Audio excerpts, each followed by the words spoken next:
So I'm going to go through here in the next 45 minutes or so is actually jet ventilation from the point of view of ventilation, optimizing the settings with a focus on pediatric patients as opposed to what's mostly been published, reported, recorded in neonates. So starting out very, very general, the idea here of high-frequency ventilation is despite what the delta P or the amplitude is at the ventilator, the science, the physics of gas delivery with high-frequency ventilation attenuates the signal such that the large delta P at the ventilator becomes a small delta P at the lungs. And what we're going to do is we manage patients with any type of high-frequency device is to maintain a stable mean airway pressure to keep the lungs at a set desired mean lung volume with minimal phasic change around the mean airway pressure. One of the keys when you deal with pediatric jet ventilation is the delta P that you're going to set on the ventilator may be quite high. We often are using PIPs on the jet of 35 to 50. In the neonatal world, that often gets attention. But in pediatrics, it's not a big deal to have high numbers because we just got to keep in mind that the delta P at the airway, at the lungs, at the alveoli is quite small. As we kind of go back and forth here, we'll relate jet with oscillator. On the oscillator, many clinicians don't have any qualms at all about setting an amplitude of 50, 60, 70. On the jet, it's the same idea. What's the difference? One's called amplitude, one called PIP. Okay. But we'll see higher PIPs on jet ventilation in pediatric patients. So what are our goals? Our goals with high-frequency ventilation of any type is to establish and maintain adequate end expiratory lung volume while minimizing phasic lung changes. So we're going to try to minimize the swing of the lung from collapse to overexpansion, maintaining, again, a small delta P around the stable mean airway pressure. So we're going to try to minimize ventilator-induced lung injury. We're going to provide adequate gas exchange. And if we maintain an optimal mean lung volume, we should be able to minimize pulmonary vascular resistance, and as Dr. Milionis just presented, hopefully optimize right heart function.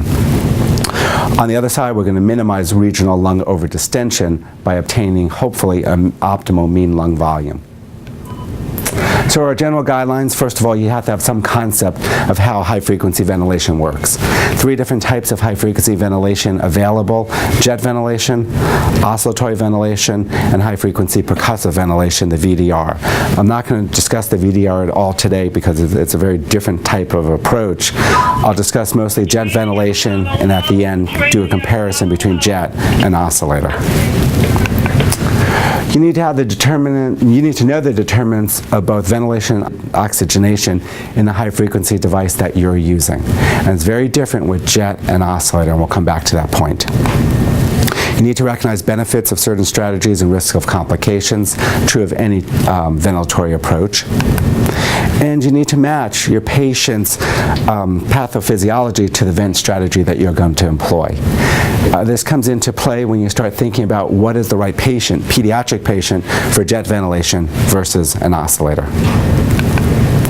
And, of course, if things don't go as you plan, be prepared to adjust quickly, and as I say, quickly and gracefully. Okay, jet ventilation. Key with any type of high-frequency device is to maintain a Tata volume or deliver a Tata volume less than dead space ventilation at a high-frequency rate. The Bonnell jet ventilator will ventilate between 240 and 660 breaths per minute.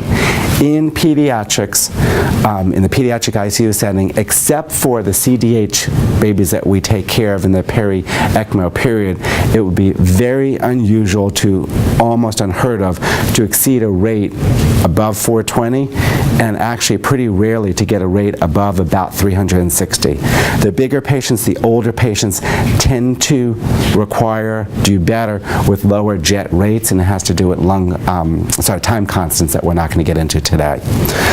The jet is a jet pulsive gas. A key point with jet ventilation is that it is passive, continuous exhalation.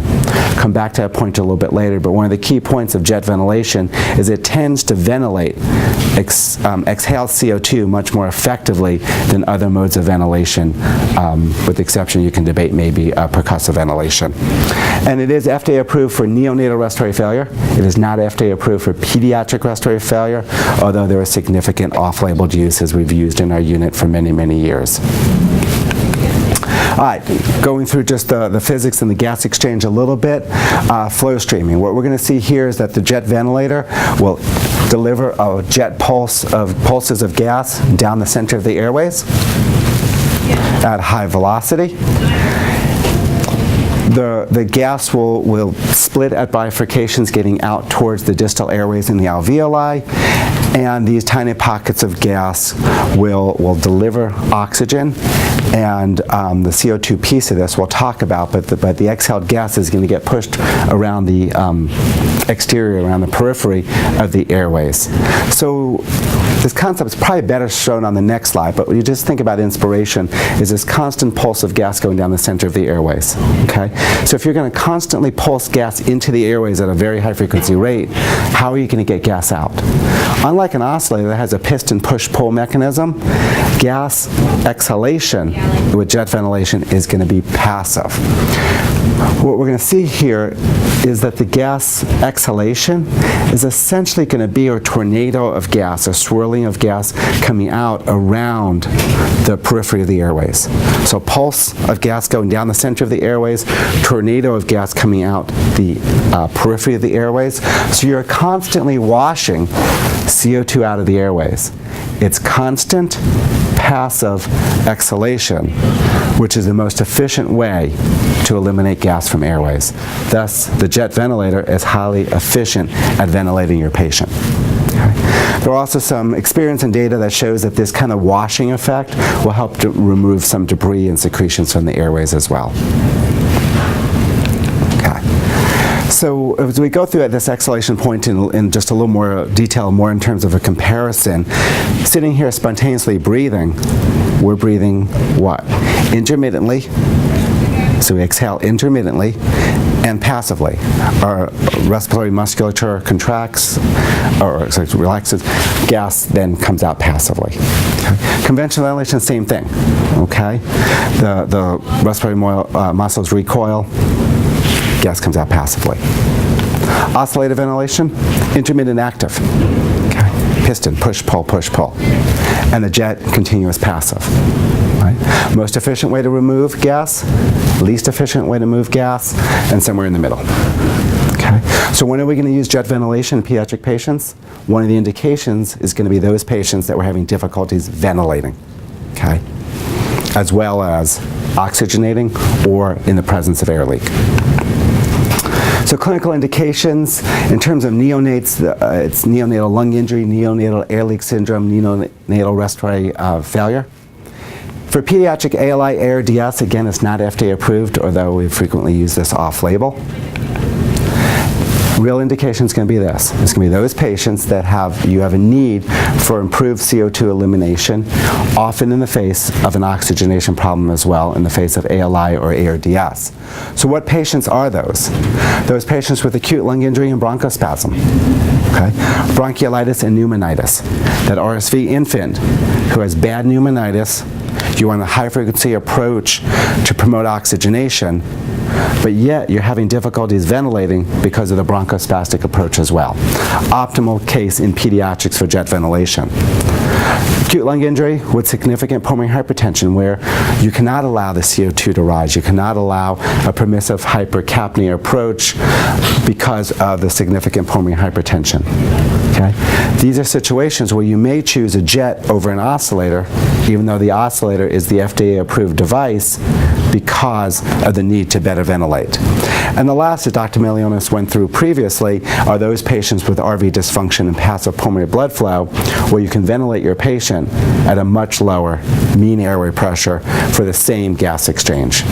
So these are the three key patient categories in pediatrics for jet ventilation.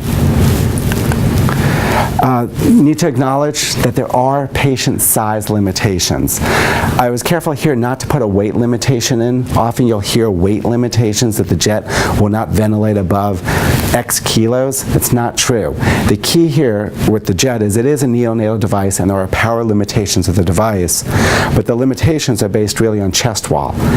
A young, small patient who does not weigh much but has a grossly edematous chest wall may not be adequately jet ventilated, whereas a very tall, thin child, especially a child with air leak or tracheal rupture, any kind of bronchopleural fistula, may actually be ventilated quite well with a jet ventilator. So it's not weight-based. It's really based on the pathophysiology of the patient, looking at the chest wall itself. When you're dealing with jet ventilation, one of the key points here really is that almost all concepts of conventional ventilation really apply to jet ventilation. Ventilation is going to be determined by rate and tidal volume, but in high-frequency ventilation, tidal volume is more important than rate. Come back to that point here on this next slide. So delta P determines tidal volume. Minute ventilation, or CO2 elimination, is a function of frequency times tidal volume to a power. In conventional ventilation, X is 1. Okay? So frequency and tidal volume are equally contributory to minute ventilation. But for high frequency ventilation of any type, X varies between 1.5 and 2.5, often viewed as 2. So tidal volume is squared. Thus, tidal volume effects predominate in minute ventilation with high frequency ventilation, predominate over frequency. Okay. Coming back to the point now, oxygenation of any type of high-frequency device, any type of conventional device, oxygenation is going to be directly proportional to and controlled by mean airway pressure. Okay? Delta P is ventilation, mean airway pressure is oxygenation. With the jet, unlike an oscillator, tidal volume does not change with frequency as long as I time is held constant. Okay? Point I'll come back to at the end of this talk, but a key difference between a jet and an oscillator, okay, is with a jet, I time is generally fixed. You rarely change it. Okay?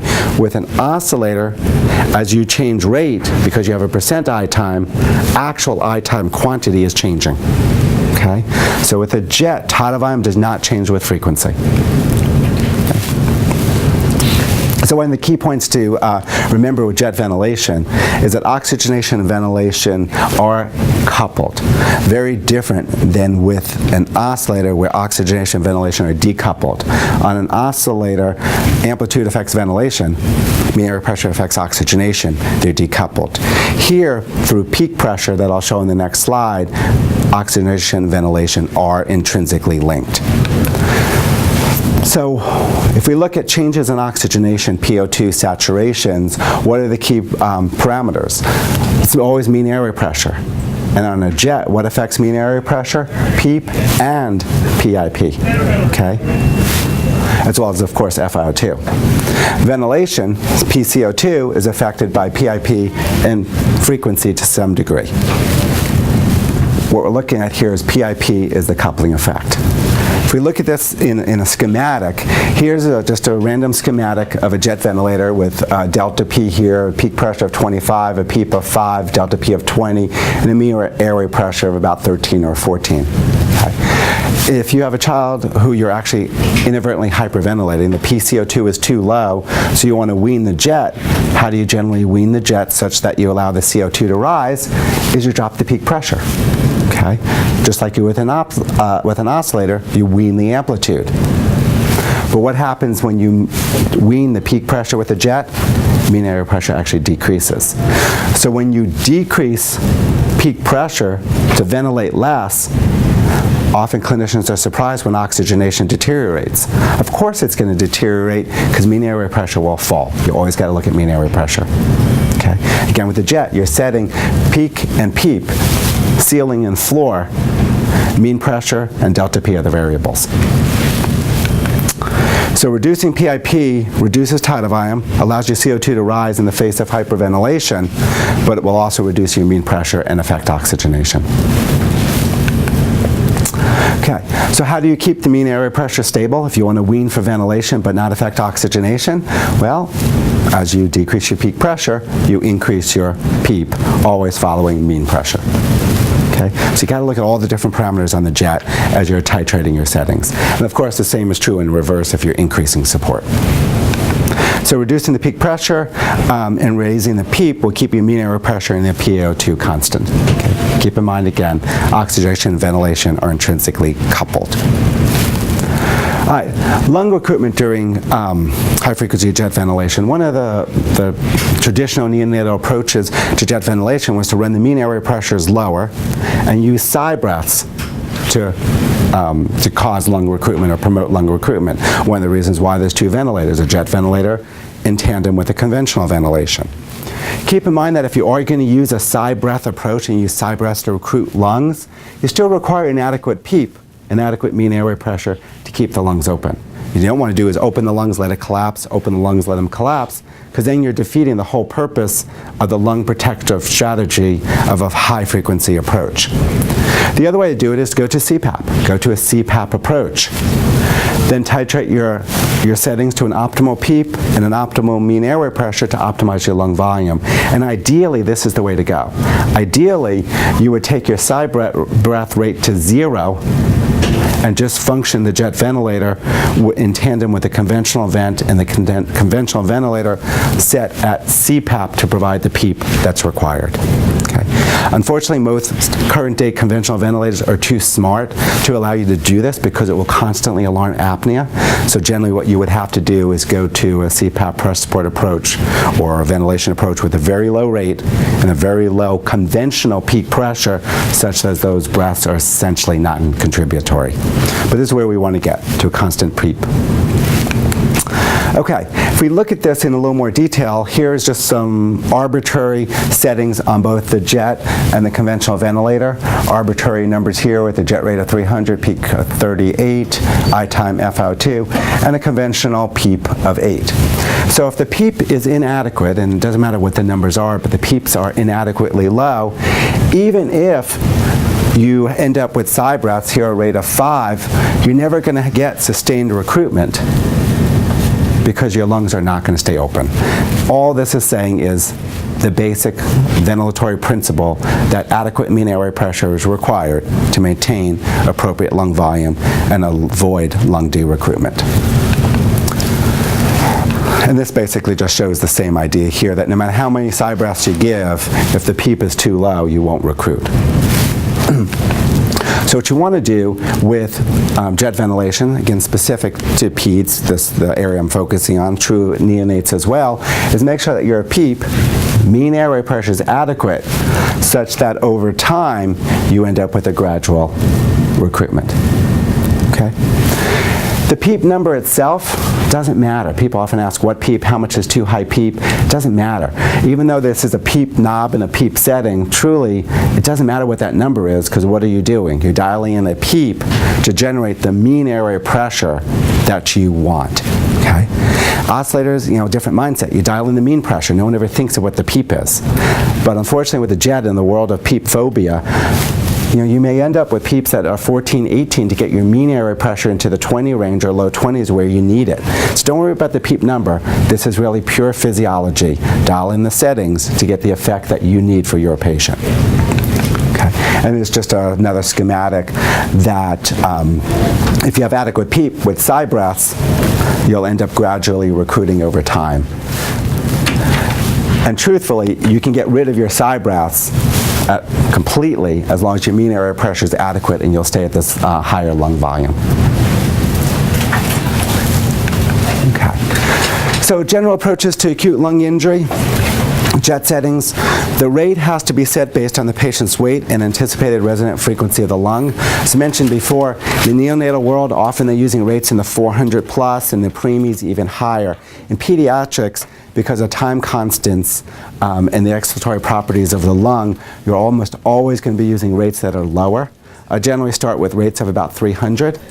Bigger kids, even some of the cardiac kids tend to like rates as low as 240. The highest I generally will go in the pediatric setting for a pediatric patient is about 360, with the exception, again, being the congenital diaphragmatic hernias where you're functioning off of essentially one lung. The mean airway pressure, PEEP, as I've already said, you're just using the PEEP knob to generate a mean airway pressure.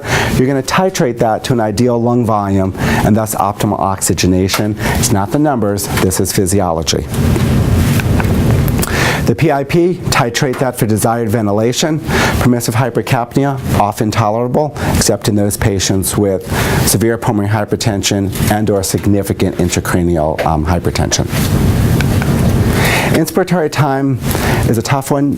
Generally, it's set at 0.02 seconds, very rarely adjusted, although there are some cases that I won't go through here in pediatrics where you might consider increasing the I time slightly to deliver a bigger tidal volume beyond the scope of what I'm going to talk about. Okay, so conventional settings, conventional rate, ideally 0, rarely or never greater than 10, 0 to 5 probably. Keep the rate as low as possible. If you're trying to go to a lung protective approach where you're trying to maintain a stable mean airway pressure and oscillate, jiggle, high frequency ventilate around the stable mean airway pressure, why would you want to create phasic change on top of that? Doesn't make sense. Again, the real history behind the CyBreaths was to recruit lung in face of low mean airway pressure. The more current approach is to go with a higher mean pressure and no CyBreaths. Okay. If the mean airway pressure is adequate, you should be able to change to CPAP, i.e. a set conventional rate of 0. In terms of the conventional PIP, this is often an issue that creates problems in the pediatric setting because of interpretation or spillover from the neonatal world. The often teaching is set the conventional PIP just below the jet PIP so your CyBreath doesn't interrupt the jet, because if it interrupts the jet will pause. And that makes sense in the neonatal world where the jet PIPs are low. So if you have a jet PIP of 25 and a conventional PIP of 23, you might be okay. But in pediatrics, where your jet PIP might be 40, you do not set the conventional PIP just below that, because now you're delivering a barotrauma. You're delivering peak pressure that's greatly excessive. So set the conventional PIP as low as possible to recruit lung if you're going to use CyBreaths, but yet avoid barotrauma. Say it has to be less than 29 or so, less than 30, and presumably even lower. And generally we set the conventional PIP to about 25 or less. Okay, so different mindset, but you'll see this in the peds world if you have someone setting up your jet with a neonatal ICN NICU kind of a mindset. Okay, so kind of bringing this together, pediatric specific strategies. The jet rate is lower than for neonates, as low as 240, as low as the machine will go, as high as about 360. Generally starting at about 320, 330 as a starting point. The jet PIP is generally going to be higher than neonates. It may be in the upper 30s, it may be in the 40s, it may be at its maximum of 50. Okay? The real issue here is that why would you use a PIP this high? Well, if you have a child that needs a very significant mean airway pressure to oxygenate, and your PEEP is set at such a level that your mean airway pressure is in the low 20s, you're going to need a delta P on top, an adequate delta P to be able to ventilate. Okay? This becomes a limitation of the jet, that if you require a significantly elevated mean pressure and still a high delta P to ventilate, you may not be adequately ventilating because your delta P is inadequate. You actually max out the device here at a peak pressure of 50. Okay. Not recommending starting at 50, not saying you should be there, but that's as high as it goes, and it's not surprising that in many pediatric patients you actually reach numbers that high. Another point to make, which is not on the slides, I want to mention standard approach should be, because ventilation can change very rapidly with the jet ventilator, is that our policy, our protocol is to always have a TCOM, transcutaneous CO2 monitor, in place, running, and calibrated prior to starting a jet ventilator, such that these changes can be made with real-time feedback between the TCOM monitor and, of course, pulse oximetry. Other option which can be used is also cerebral oximetry. So non-invasive monitoring of the patient is really important with any kind of high-frequency device, in this case specifically the jet. PEEP, we've already said, you titrate the PEEP for the desired mean airway pressure. As I mentioned just previously, if you elevate your PEEP, you elevate your mean airway pressure to a significant level, it's going to limit your ability to ventilate, okay, because of the ceiling of the peak pressure at 50. Side breaths, again, minimize them, aim for CPAP. Other thing that's really something people often forget is the jet is an amazing monitor as well as a ventilator. So if you're going to go between modes, if you're going to go conventional jet, oscillator jet, if you're going to switch between modes even any which way, you could put your jet in line, get your TCOM calibrated and running, have your jet running in combination with another device, and see what you're delivering on your other device before you convert to jet. This is actually using a NICO, a standalone respiratory monitor, to monitor tidal volumes at the endotracheal tube and delta P at the endotracheal tube compared to the jet ventilator. And what you see here, this is situation here of peak pressure. Pressure monitored at the airway by a standalone monitor, and the jet is absolutely perfect. The jet monitors as well as it delivers gas. So if you're going to convert back and forth, instead of trying to compare apples and oranges, stick with apples, monitor, and then ventilate with that, okay? And that goes true in either direction. Okay, so as we kind of bring this together, high-frequency ventilation, there's not a huge amount, actually, there's almost no data available for pediatric acute lung injury, ARDS, and jet ventilation. A lot of experience, some reports, but not any real hard data. So why use the jet in this population? Physics and physiology, okay? As we talked about, gas exchange. Jet versus oscillator, they're different devices. They both have advantages, they have disadvantages, and use the device that matches your patient's pathophysiology. And we'll come back through those advantages and disadvantages in the next few slides. Which, why, when? Well, think about the two devices. They're both high-frequency ventilatory devices with the same ultimate goals. Okay. Are they really that dissimilar? They're really not, except for the exhalation piece and how gas is technically delivered. What they really do is they speak different languages. And as I've gone through this presentation, I've been trying to walk back and forth between some of them, but let's just put it here, all right? On an oscillator, what do you dial in? You dial in the mean airway pressure, okay? It is what it is. On a jet, you don't dial in the mean airway pressure, you dial in generally a PEEP, and you monitor mean airway pressure. Same concept where mean airway pressure equals lung volume. On an oscillator, you dial in an amplitude, okay? A true delta P above and below the mean airway pressure. On a jet, you dial in a peak pressure, and the delta here is your delta P and your tidal volume. On the oscillator, you have a percent inspiration, percent of the breath, that's inspiration versus exhalation. On a jet, you have a fixed inspiratory time, generally 0.02 seconds. Rate in hertz, rate in breath per minute, different units, same idea. Rate, and of course FiO2 is the same. Okay? But this really lingo is what really confuses people when going between devices. They're very similar. Okay? Conventional ventilation, oscillation, jet. Jet and oscillation, same idea. Okay, what's really the difference? For similar gas exchange, you often can set your jet at a lower mean pressure than an oscillator, as you've heard about previously. Just involved with the physics of gas exchange, but the concepts and how you manage these things is really similar. It's all mean airway pressure. Everything about high-frequency ventilation for acute lung injury and ARDS is mean airway pressure. What you got to think about is translating the mean pressure that you would set on an oscillator that pediatric intensivists are comfortable with into a jet peak, PEP, PEEP. This was work done within our team several years ago, published in Respiratory Care in 2007. And this simply looked at an oscillator, ventilating a model, and measuring the actual PEEP that was being delivered. So if we walk through this, the oscillator was set at a mean pressure of 15, an amplitude of 30, 5 hertz. And the PEEP that was measured was 7.5. Okay? 25, 47, 15. But look up here, for a mean airway pressure of 30, which in pediatric ALI ARDS we very frequently do, an amplitude of 30, reasonable, actually pretty low, a reasonable frequency of 7, the measured PEEP was 23. But if you go to a conventional device, I'm not saying we should do that, but a jet, there are many clinicians that have this aversion to setting PEEPs that high. So you actually need to set a PEEP relatively high if you're going the other direction to get a mean pressure of 30, which again everyone seems to accept.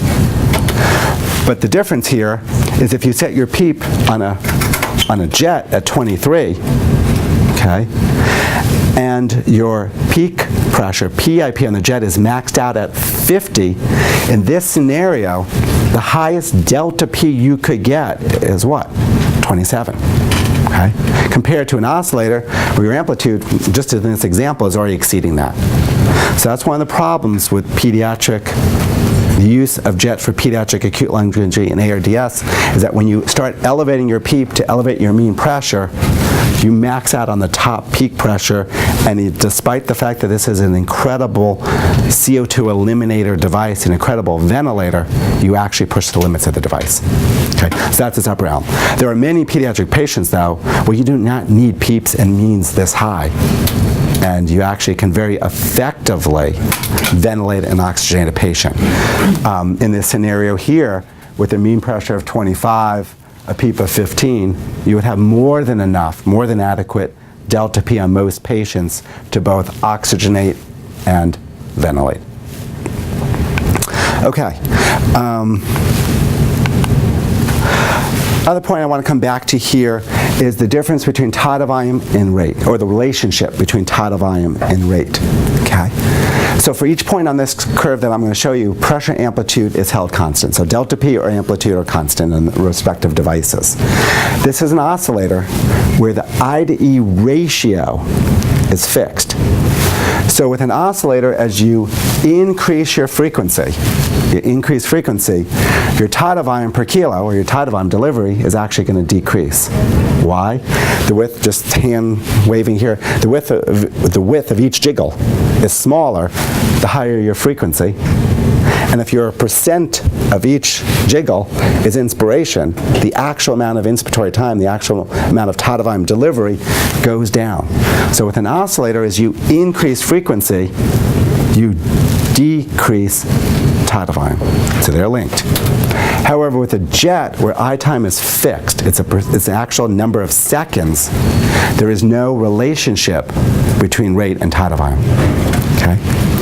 So with an oscillator, you're frequently titrating rate to affect ventilation, whereas with a jet, from the point of view of tidal volume delivery, there's no relationship. There may be a relationship in terms of air trapping, in the sense that if your jet rate is too high and you're putting gas in faster than it can come out, you may improve ventilation by decreasing your rate because of air trapping. And again, bigger patients, lower rates. This is just a schematic way of showing what we just talked about. In an oscillator with the percent inspiratory time, here, as the rate, in this case, decreases, tidal volume is increasing. And with a jet, with a fixed inspiratory time, tidal volume is unchanged. Same idea, just a schematic to show that. So in terms of jet and oscillator, there's a lot of similarities. Delta P attenuates along the airways. They're both lung protective strategies. They both have this resonant frequency, this optimal frequency of the lungs, although that's somewhat more debated. And they have their own independent determinations of oxygenation and ventilation, of which you need to, of course, determine, with one being coupled and one being decoupled. Okay, so with traditional approaches, the oscillator is a very efficient oxygenator. This is just the traditional teaching. Why is the oscillator such a very efficient oxygenator? Because you can take the mean airway pressure and turn it up and recruit lung to whatever degree you want. You can significantly increase the mean pressure while still limiting the peak airway pressure, or more accurately, this should say the delta P, the phasic changes. The jet is an incredibly efficient CO2 eliminator because of its continuous passive exhalation. It could still be an excellent oxygenator if you turn up the mean airway pressure to an appropriate level. In this case, as I mentioned before, the ventilation is optimized because of the pattern of passive continuous exhalation. And just like an oscillator, just like any high-frequency device, the jet limits peak airway pressures and limits delta P. Okay? So advantages of the oscillator: the ability to generate high mean airway pressures while limiting peak pressures, limiting delta P at the alveoli airway levels. It is FDA approved for all ages, all sizes, all patients, any kind of patient with respiratory failure. The 3100A generally up to about 35 kilos, the 3100PB generally above 35 kilos. Approved for PEDS ALI AirDS, and also useful and approved for air leak syndrome. Disadvantages of the oscillator: it tends to have a less efficient ventilation, less efficient exhalation because of its intermittent active exhalatory properties. Tends to have an increased need for sedation and neuromuscular blockade, tends to be a little less comfortable for patients to breathe on than a jet or a conventional ventilator. And there's no monitoring. You really can't tell tidal volume delivery or lung volume, but that's true of most of the high-frequency devices. The advantages of the jet is that it's a very efficient ventilator, continuous passive. Again, like all these other high-frequency devices, the mean airway pressure can be increased while limiting the peak airway pressure. The need for the elevated mean pressure may be attenuated by passive exhalation, meaning that when you go head-to-head between a jet and an oscillator, as I showed in that one schematic, in general, you can get similar gas exchange for lower mean pressures on the jet, potentially improving right ventricular function. The jet optimizes right ventricular function, just as I just said, based on the lower mean pressures. It's very useful and approved for air leak syndromes, especially more proximal air leaks. And one of the advantages, and some folks will say disadvantage, is that it requires 2 ventilators. What's the advantage of requiring 2 ventilators? It is very, very simple to go back and forth between conventional and jet. You don't need disconnects, you don't need to move equipment, you literally change knobs. So though often viewed as a disadvantage, the requirement of 2 ventilators, I actually view it as an advantage. Disadvantages of the jet, as we talked about previously, there are patient size limitations, generally based on chest wall. Very edematous, big, boggy chest wall is going to be difficult to move on the device that's really designed for neonates. Just like the oscillator, there's no indication of tidal volume delivery or lung volume. It is what it is. It is not approved, FDA approved for PEDS ALI AirDS, although again there's plentiful experience. And as I already said, 2 ventilators, advantage or disadvantage, your decision. Regardless of high-frequency modality, one of the questions that's often asked is, what's the right timing for high frequency? Early intervention versus rescue therapy. If you're really going to go for a lung protective approach, it would make sense to go earlier. And all these devices are used and should be used as early intervention devices. When? That's going to be debated. Not all patients, of course. In general, there's more sedation requirements with high frequency versus conventional, at least for the older patients. But if you know that you're heading towards a patient who is developing significant lung injury, AirDS, and you're going to a lung protective approach, it would seem to make sense to go earlier. So, summary: pediatric high-frequency ventilation. High-frequency ventilation of any modality is capable of recruiting and protecting the acutely injured lung, presumably better than conventional ventilation, though I do need to acknowledge that there's no head-to-head trials in pediatric AirDS or ALI between high-frequency and conventional, in which the conventional group used a low tidal volume approach. The time to intervention seems to be a critical factor. Some of the high-frequency studies that are out there have shown that those patients, this is high-frequency in general, those patients that have gone to high-frequency sooner and with equal survival with conventional ventilation have had decreased chronic lung injury. Stated a little differently, if you're going to go to high frequency anyway, those patients that go earlier and survive seem to survive with more normal lung function. So earlier seems to be better, and that's data that ranges between neonates, or among neonates, pediatrics, and adult patients. Okay, so use high-frequency ventilation, general guidelines, coming back to one of my first slides. Make sure you know how high frequency works, understand the principles, know the determinations of ventilation and oxygenation for your specific device, recognize benefits and risks of your approaches, just like any intervention we do in medicine. Match the strategy to the patient's predominant pathophysiology. Specific again to the JET, indications for the JET in pediatrics are going to be those patients with acute lung injury, ARDS, and a need to ventilate better, and or those with significant air leak syndrome. And of course, if your patient changes, be prepared to adjust accordingly. So why do we use high-frequency ventilation? Physiology, pathophysiology, a tremendous amount of clinical experience, and some data. Need to acknowledge, though, in conventional ventilation, there's not a lot of data either. Folks who are critical of high frequency say you don't have any data to prove that it's better. But when you go to conventional ventilation, there's absolutely no data, at least in pediatrics, that support any mode over any other mode. It's really how you use the devices, how you use the modes, and how you correctly apply the modes to a specific clinical situation. The only thing the literature clearly does support is that low tidal volume ventilation improves outcome for adult ALI ARDS. And I acknowledge that this is an extrapolation and kind of pushing the implications of this study, but truthfully, high frequency ventilation is the ultimate low tidal volume ventilation, at least with currently available devices. So with that, I will conclude. Say thank you.